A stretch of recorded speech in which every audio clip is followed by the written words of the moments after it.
হাসিনা পালিয়ে ভারতে আশ্রয় নিয়েছে, মোদি পালাবেন কোথায়?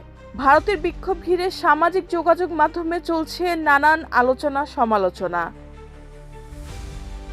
দিল্লির রাজপথে উত্তেজনা, সংসদ ঘেরাও কর্মসূচি আর প্রধানমন্ত্রী নরেন্দ্র মোদীর সংসদ ভবন ছাড়ার একটি ভিডিও ঘিরে শুরু হয়েছে নতুন রাজনৈতিক বিতর্ক। সামাজিক যোগাযোগ মাধ্যমে কেউ কেউ এটিকে বাংলাদেশের 2024 সালের জুলাই আন্দোলনের সঙ্গে তুলনা করছেন। ভারতের সংসদের বর্ষাকালীন অধিবেশনের প্রথম দিনেই দিল্লির যন্তর মন্তর থেকে সংসদ ভবনের দিকে মিছিল নিয়ে এগিয়ে যান কয়েক হাজার শিক্ষার্থী ও তরুণ-তরুণী।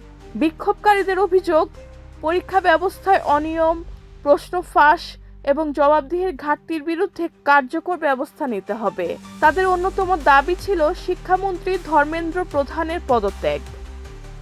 বিক্ষোভকারীরা সংসদ ভবনের দিকে যেতে চাইলে পুলিশ ব্যারিকেড দিয়ে তাদেরকে আটকে দেয়।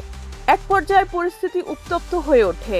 পুলিশের লাঠিচার্জ, কাঁদানে গ্যাস ব্যবহার করে বলে অভিযোগ ওঠে। কয়েকজনকে আটক করা হয়। নিরাপত্তার মধ্য দিয়ে দিল্লির কিছু এলাকায় সাময়িকভাবে ইন্টারনেট পরিষেবা বন্ধ রাখারও খবর আসে।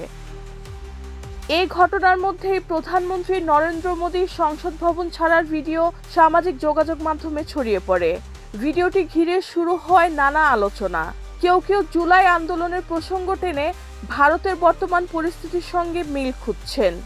2024 সালের জুলাই আগস্ট বাংলাদেশের ছাত্র জনতার আন্দোলনের মুখে শেখ হাসিনা সরকারের পতন হয় এবং তিনি দেশ ছেড়ে ভারতে আশ্রয় নেন। ঠিক 2 বছর পর জুলাই মাসে ভারতের বিক্ষোভ ঘিরে দক্ষিণ এশিয়ার রাজনীতিতে নতুন করে আলোচনা শুরু হয়েছে। রেহানা বেগম, প্রজন্ম 24।